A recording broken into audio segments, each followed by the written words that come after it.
Hey, what's up there, Retrek crew? Today we're talking to Michael Bell. He was in this episode of Star Trek, and you also might know him as Grouchy Smurf from 1980s The Smurfs. So we wanted to welcome to the podcast Mr. Michael Bell. He plays Groppler Groppler. Zorn in this episode of Mhm. Star Trek that we were reviewing today. You may not know, but he has been in a absolute ton of live action and also animated. Just to give you a example, he is in things like Transformers, G.I. Joe, The Smurfs, Rugrats, 80s Incredible Hulk. And then in live Oh action, yeah. we're talking Mannix, MASH, Gomer Pyle, absolutely across the board. So not just Star Trek: The Next Generation. There are so many things he has played in. His list of film and television is astounding.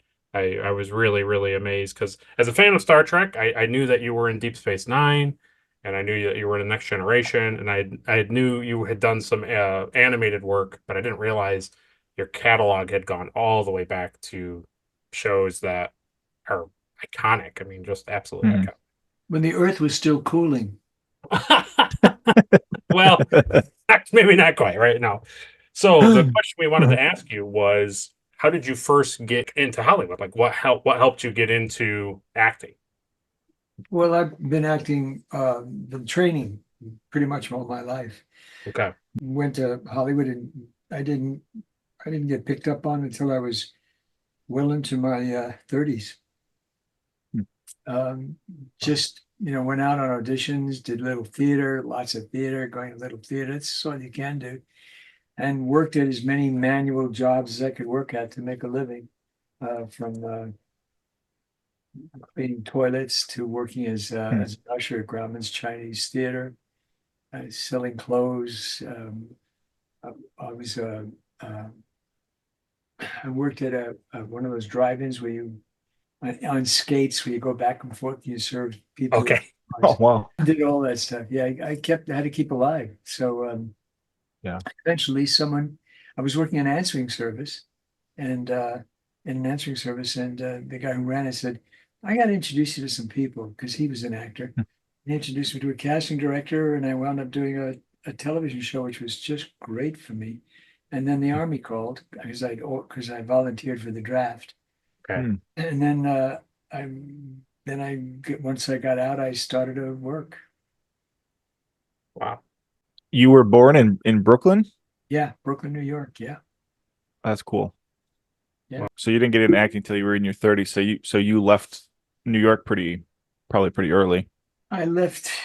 I went to the High School of Performing Arts in New Hmm. York, in Yep. Manhattan, and I left to come to California, and I think it was 19 or 20 or something. Wow.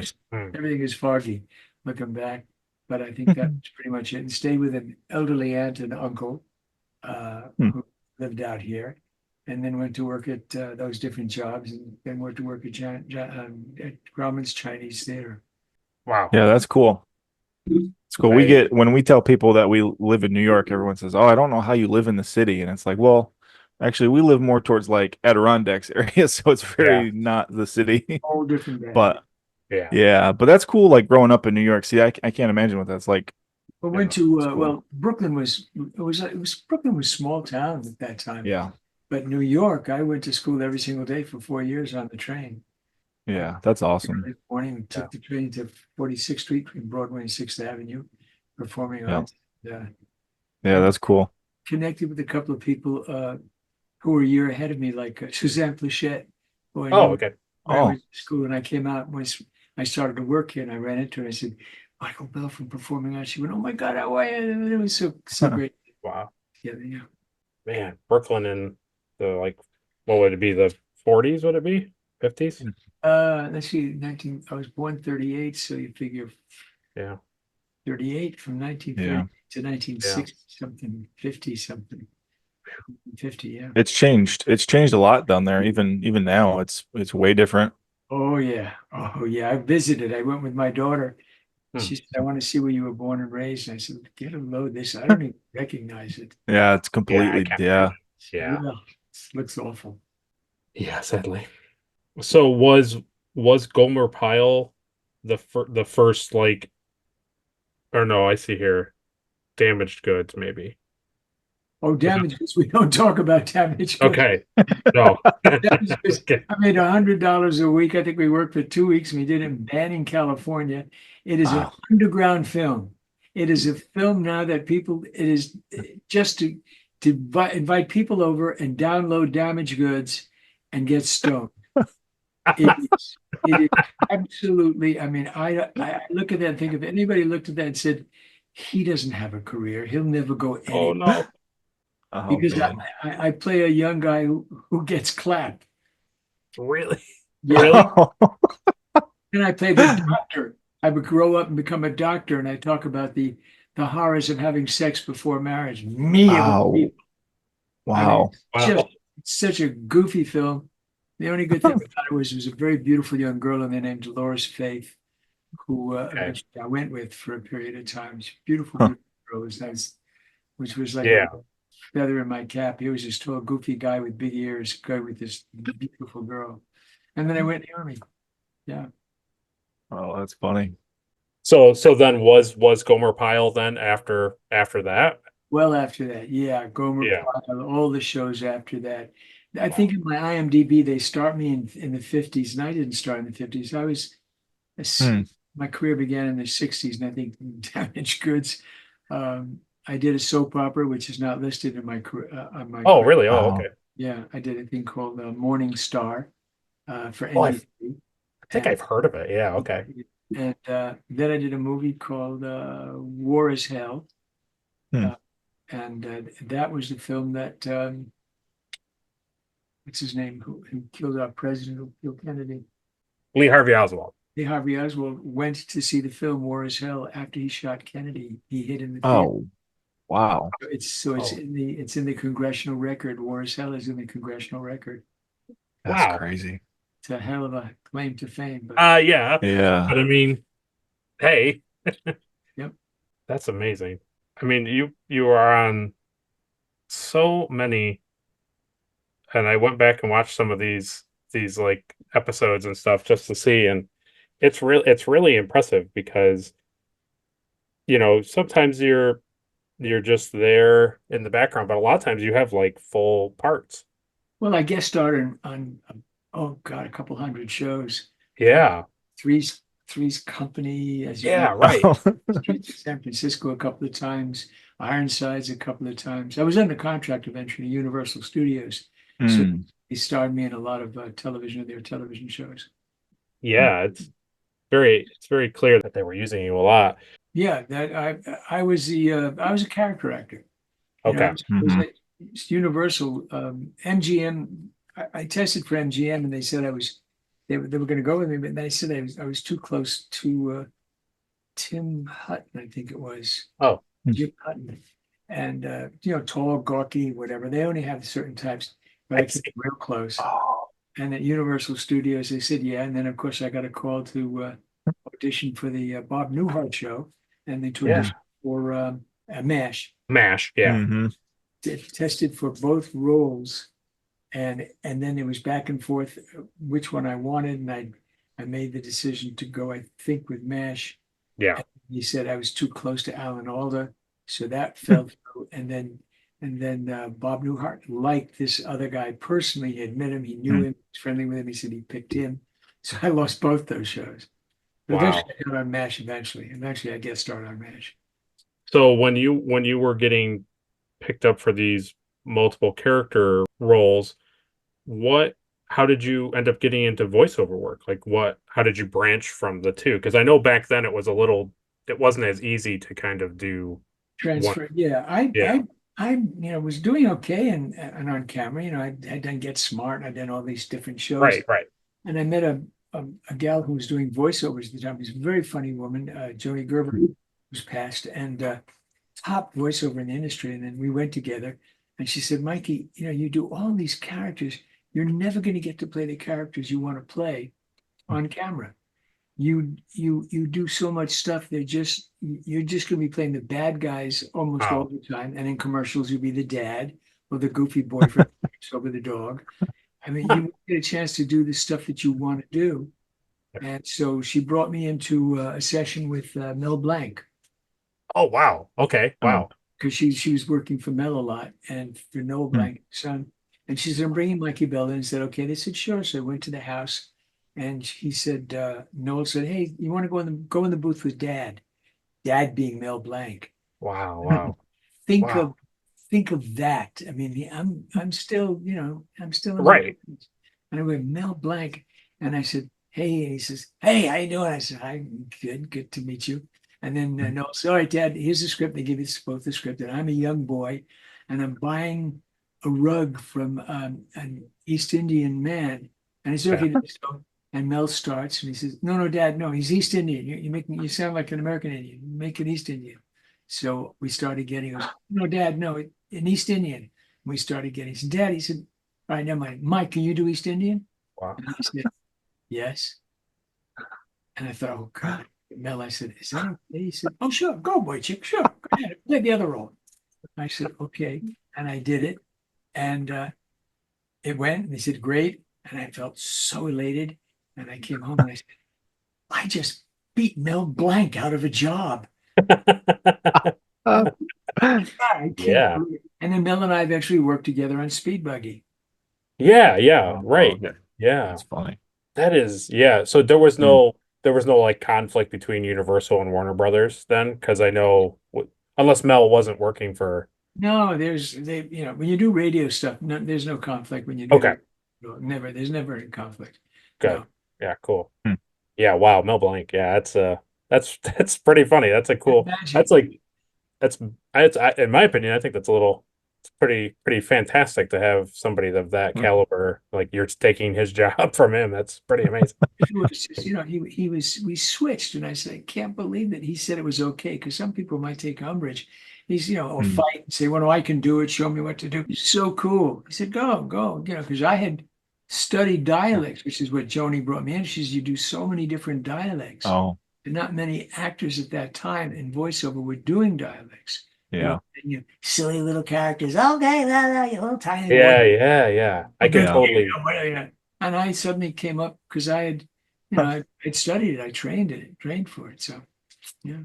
That's cool. That makes total sense. Yeah. I can see why they would grab you because, like you said, most of the voices back then were like you're saying they were either like high pitch, really deep, or they had like I don't know, Goofy, they had like, yeah. goofy or like a New York accent was kind of like the tough. A lot of the stuff was over the top. Now Mel was brilliant. Mel, I mean, I don't. Oh, no. Yeah. Mel, if you think about it now, they need 4 different actors to do the roles that Mel did as one person. Absolutely. Yeah.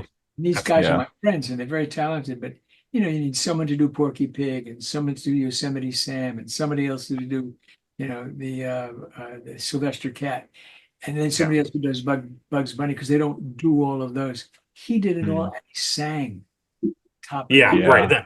In their voices, right? Because that was like even Yeah. harder to do. Yeah. He's great.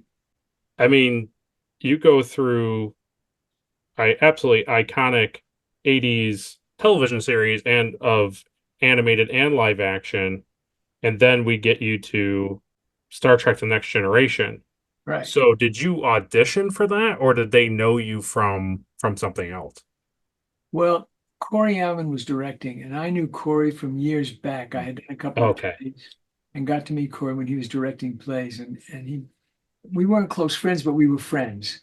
And I could call him every now and then. We would talk or something. And he was directing. He said, I'd like you to come in and read for this. And I said, great. Because I wanted to do Star Trek. I'd wanted to do it for some time when Shatner was doing it. But, So this was the pilot. And I said, I would love to do that. Of course, I came in and he asked me to read for Q. Oh. Character of Q. Oh, wow. So I read for Q, and for the producer, he didn't bring me in. It was Corey that brought me in. And as I was leaving, he said, Mike, would you read for the role of Groppler Zorn? I said, sure. And explained to me what he looks like. So he explained what he looked like. And I went, okay. So I came back and started to read. And because he looked like an old man, I read him like an old man. Mm. And he said, Oh, no, use your own voice. I said, oh my God. I said, this with the long hair, gray hair and yeah. whatever stuff. And he said, no, use your own voice. I said, okay. So I used my own voice and then I got it. They called and he said to me right then and there, you got it. It's yours. Wow.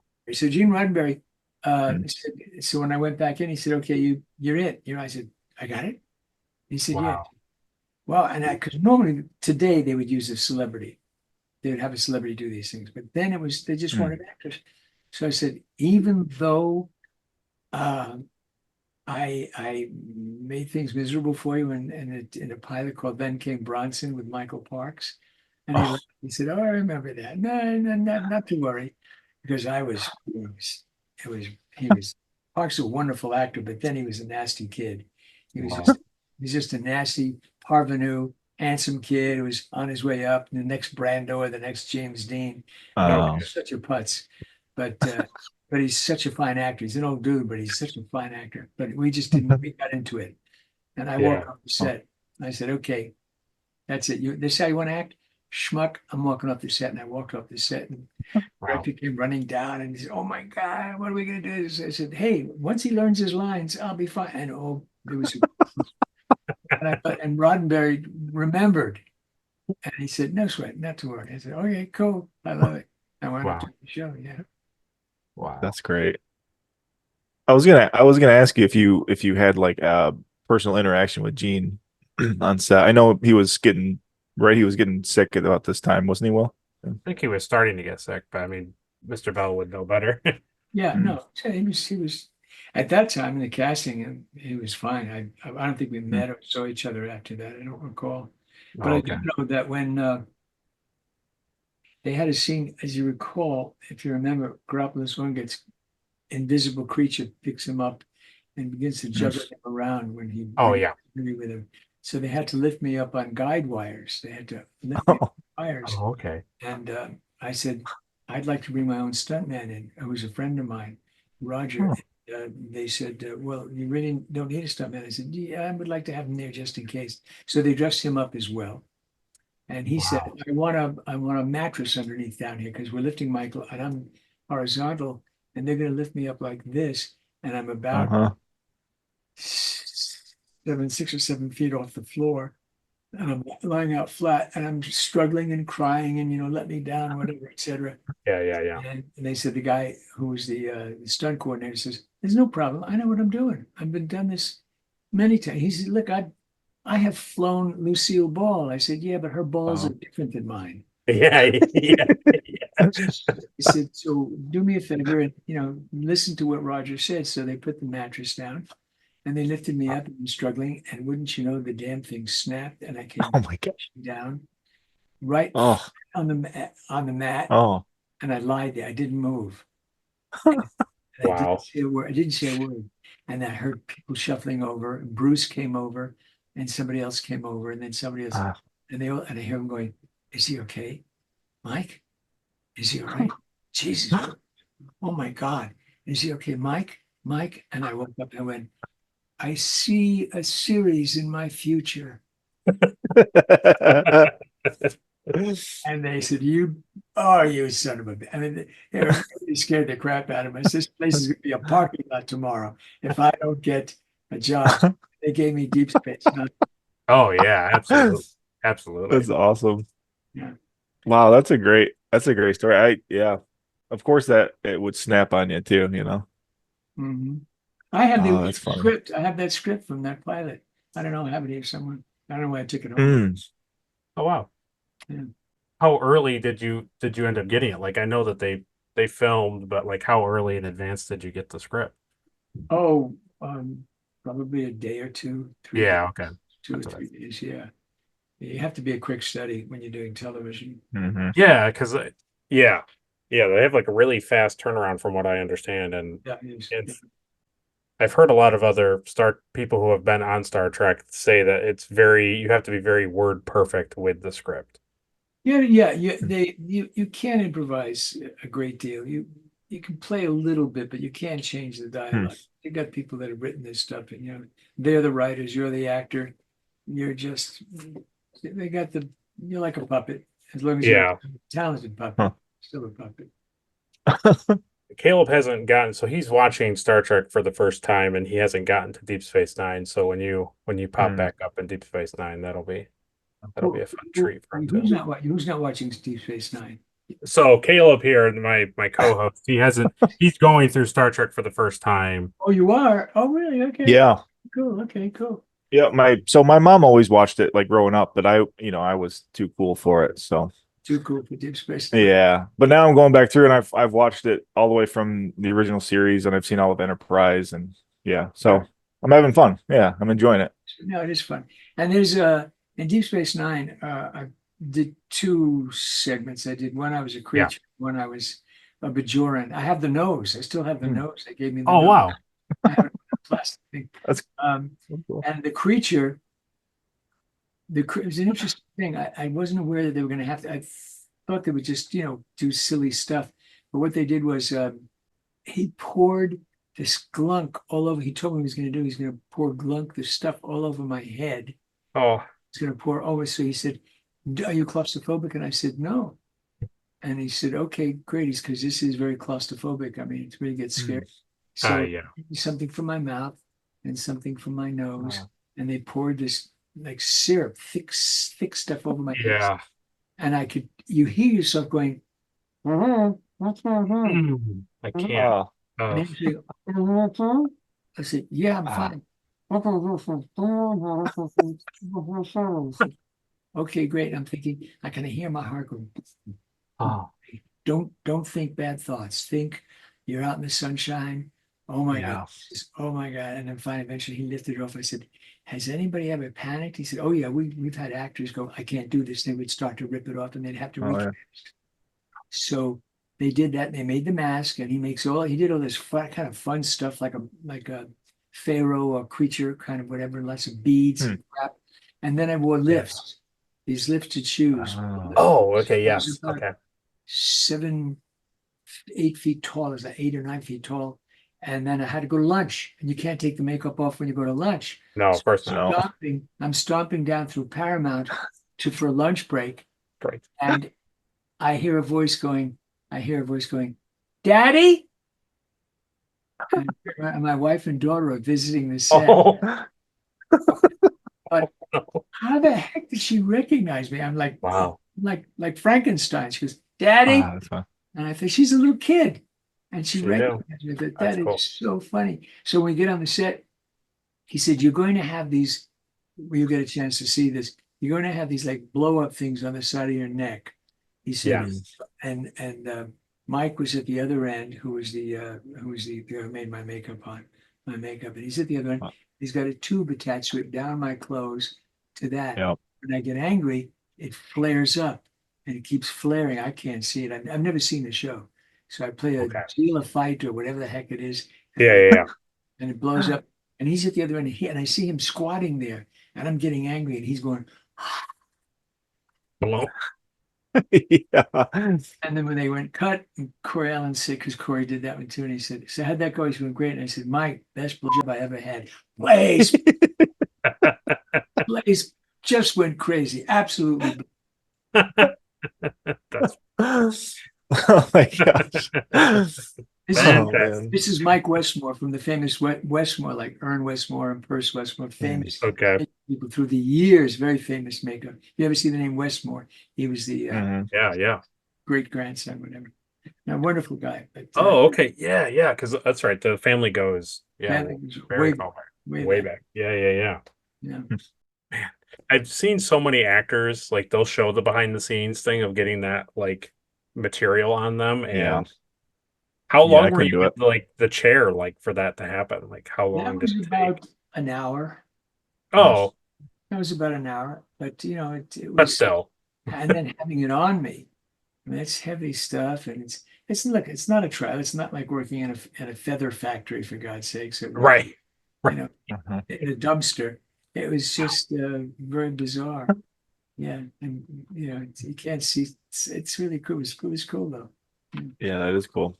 I think back of like episodes of like the original series where it was just like, remember Will the Horta monster was just like a guy wearing a rug? Yeah. Yeah. So it's come a long way, you know, Yeah. practical effects and stuff. Yeah. Years ago, whenever they had gorillas in movies, it was Janos Promotion. And Yeah. Janos' kids took over. And now they would never put Uh-huh. it in a uniform, unless if it's for a commercial or something. But nowadays, it's all CGI, Yeah, it's all Yeah. computer. Oh yeah. which is good. Yeah. Love that. Yeah. So that's the guy. That's the name he just mentioned was that's the guy who He, played the he Horda. played Yeah. Mbatu. Yeah. Yeah. That's cool. Good. So did you find, was there like a project that you worked on that like you're really like is kind of the thing like you always want somebody to ask questions about, or the one that you're like really happy that you got the job for, whether it's animated or live action? I think they all have something to recommend themselves. I think possibly Rugrats. Oh, okay. Rugrats Yeah. was a real treat. Got to play real people, honest characters, which was great fun. And of course, as I said, I've always wanted to do Star Trek. I've always wanted. I mean, I'm a big sci-fi fan, so I've always wanted to be in this sci-fi. So that was great fun. I've always wanted to do a horror film, but never got a chance to do a horror film. I always wanted. Yeah, most of it is pretty kid friendly for the most part. So yeah. Yeah, I never wanted to do a stag film. That didn't interest me. Hmm. No. That is yeah, we were talking about the fact that like you were the grandfather on Rugrats, and then I think also is it Chucky's dad? Cookie's dad, Chaz, Oh yeah. and Angelica's dad, Drew, Oh yeah. That's what it was, Uh, Angelica. and Reptar, and Mr. Mucklehoney, and the whole. I did at least 3 voices for the show Wow. for the first year or 2 years. Yeah. It's fantastic. That's crazy. Yeah, that's awesome. That was one of the things that like I knew, like I said, I had knew you had been in Star Trek and some other things, but then when I looked it up, I was like, oh, Rugrats, and I was like, how did I miss this? So yeah, that's Congrats. Yeah. iconic. Yeah, Absolutely. like we grow. I mean, at least I grew up in that era where Rugrats was like super popular as a kid. Oh You yeah, never grew up. Yeah. that's Rugrats' motto. Yeah. Very true. So if you had like a franchise, kind of like, so we're big Star Trek heads at yourself. If you had like a person that you could be doing this with, who would it be for you? I'm not sure what you mean. So if you could interview or talk to or have a conversation with somebody from a television show, a movie, an animated thing, or really anything, an author of a book, is there somebody in your life that you wish you could talk to? I would, nobody that I knew. It's not anybody I knew, but I would like to talk to Ryan Reynolds. I think he's a Oh, Hmm. sensational talent. He's an enormous talent, and yet to be plumbed. He's a wonderful talent. I think Yeah. that's a great career, a deserved career. A lot of yeah, actors, a lot of actors and actresses don't have their deserved careers, and they eventually fall by the wayside after a short time in the sun. Hmm. But he's got longevity. I think Yeah. he's very true. yeah, he's brilliant. Yeah, because That's a cool fact. he started out as kind of having like not a lot of great. I mean, he had they're popular shows now, but at the time they weren't, and Hmm. now he is where he is. So it's yeah, He's so super. Yeah, that's the guy I'd like to sit and talk to, ask questions. that's a But great He he always seems to me like he's the same like in real life as he is like in his movies and stuff. He sure he seems like is. he's a real I'm sure, charismatic guy. Yeah. but I've seen him play roles that you wouldn't say should have been cast in, and Hmm.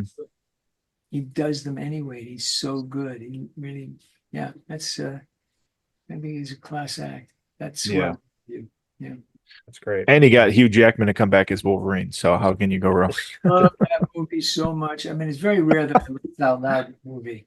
I just couldn't stop laughing. I loved all the Deadpool movies. I mean, they just Yeah. I can see there's certain movies you can see over and over again.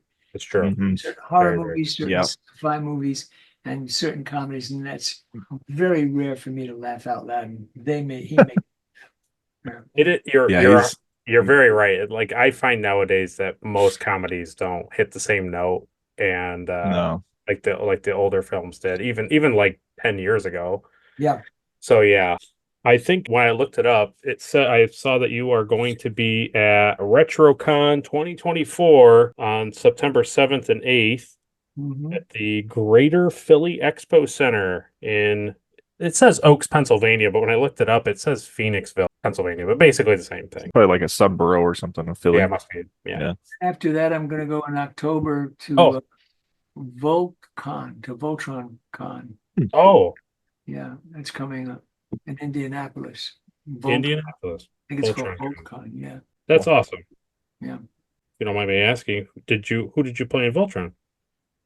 Lance and Sven. Oh, wow. Oh, Wow. Voltron I was also great. I also super enjoyed too because I'm a big fan of Super Friends. So I was really happy when I saw that you were That in was Super that Friends was that too. was Zan. That was Yeah. Zan, the Wonder Twin. Wonder Twin power Oh, activate. oh, really? Oh, that's awesome. Form Yeah, that's cool. urine or whatever. Yeah. So I was always water, and Always water. then I was Gleek, the blue monkey. Yep. That's right. Oh, Oh that's man, it's that's so good. hilarious. Super Friends is like Funny thing amazing. about Super Friends Voltron was great. was when I did What's that? Voltron, my voice was not deep. So Hmm. B.J. Ward, who was Princess Aurora and Hagar the Witch, and myself were the two that when they had little girls, little Japanese girls running around screaming, running around the Mm. monsters. I was one of the little girls as well. So they said, "You do?" I said, "Oh God, I got the little girl, yeah." And so she would go, and I would go, "Oh, well, no, mommy, please help me, mommy," and do that kind of stuff. And years later, I'm watching television. And I'm just sort of scrolling, trolling through it, and I see Voltron is on some channel. I went, "Oh," so I clicked on it, and my daughter was sitting with me. I think she was about 19 or 20 or 21 or something at the time. And I said, "Oh, look at that! That's one of my shows, Voltron."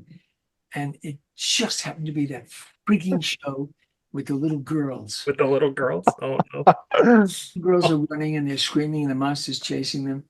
My daughter's watching it, and she goes, "Is that you?" I said, "Never mind." And we're watching. She goes, "I think that's you." I said, Wow. "It's not important. We watch the show." And she said, "You're doing a girl's voice." And I said, "Yeah, and it put you through college, so shut up." This is the same daughter that put you together at Deep Space Nine? The same? The same now as an adult. Yeah, wow. Wow. That's And so she she's became really an astute. actress. She's got you down. She's got And, you down. and Ashley Bell is an actress. So Hmm. she's I got saw that. her horror Yeah. movies that she's done. Yeah. She's gonna be at things called Screamers or something, some sort of con Hmm. Screamers Okay. coming up. So That's cool. and when I did the Incredible Hulk, uh, Okay. my wife wound up doing, though she did on camera, she was Victoria Carroll. She did lots of work on camera. She wound up being the She-Hulk, the voice of the She-Hulk. Oh, from the Oh. act. Wow. Okay. Wow. I didn't know that. Yeah, and I was Hmm. Bruce Banner. And this wonderful actor, Bob Holt, who's passed away, big actor. I Hmm. didn't scream. My voice wasn't deep enough. So as Bruce Banner, I would go, "Something is wrong. I don't know what it is. Oh, oh, oh, no, what?" And then he'd go, he'd do all this screaming. And we did one whole segment. We finished one episode, and I had just met, and I knew Bob, but I just, had worked with him, and he said, Yeah. "I gotta ask you a question. Is that all you do? You just go, yeah." Are we getting paid the same amount of money?" And I said, "I think so, Bob." He said, Yeah. "So unfair." And I said, "Yeah, I know." He said, I just left a lung on the window screaming, and you go, and I go, "Yeah." And it was we laughed so hard. It was so, Wow. we did a lot of those shows. And he'd come in and go, "Oh God, another one of those." So great. That's Yeah. hilarious. And all the like Transformer guys, they all have like Hmm. pretty, you have to be very like all of the ones that you have, because there's a whole bunch here. They had to be like high and low and Oh yeah, well, because you played so many characters. right. So if I Yeah. was proud, it was in my voice a little bit in this area here, and then if I was brainstorming, it had to be somewhere over here, because there had to be a separation from the characters. Someone else gets a dialect. Someone else Yeah. goes, maybe someone's over in this area over here. You just had to keep changing because you were playing 4 different characters. And then Yeah. in doing Swoop, I did set the sun and I go, me Swoop, me know nothing. And I say,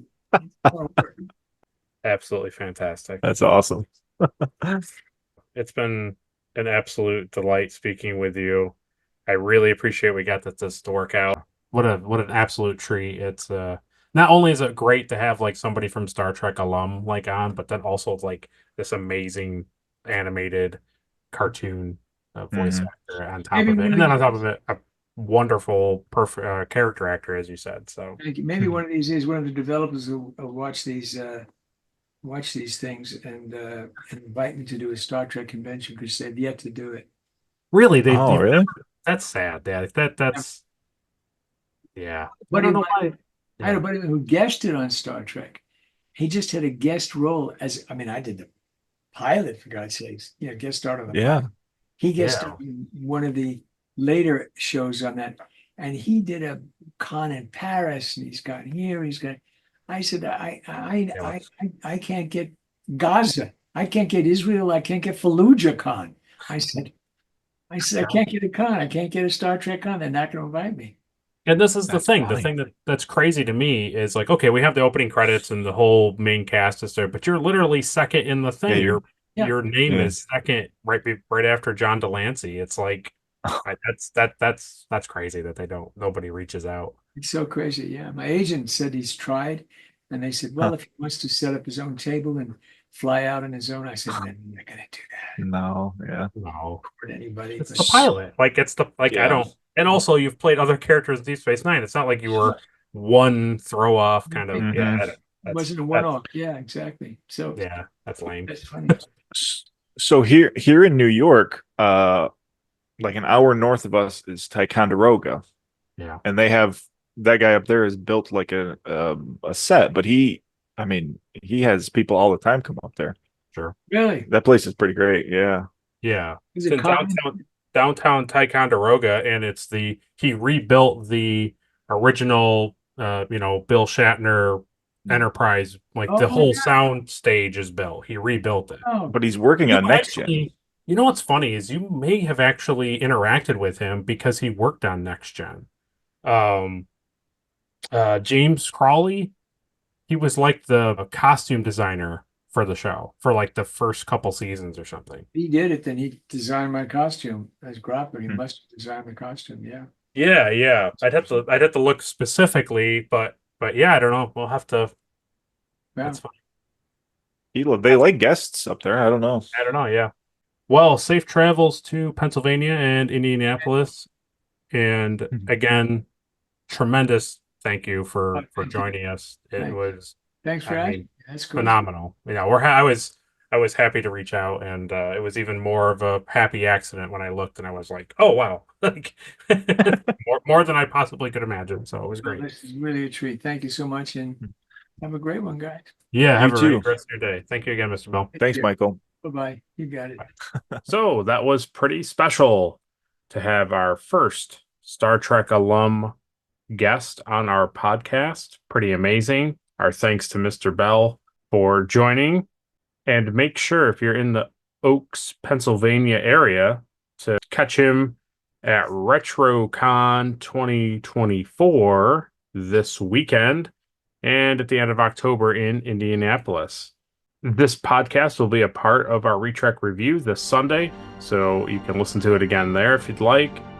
Yeah, just make sure to like and share and comment on this video so that this video can get good views, and Caleb and I can maybe have the chance of having other Star Trek alum on the podcast because this video did so well. That would be our hope, but yeah, it's really up to you guys. Yeah, thanks for watching. We hope to have more guests on the podcast. We're a small podcast, so it's hard for us to, get any of the big names as of right now, but you can help us in that area. Yeah, so like I said, do all the things, and we'll see you this weekend for Encounter at Farpoint. See you guys.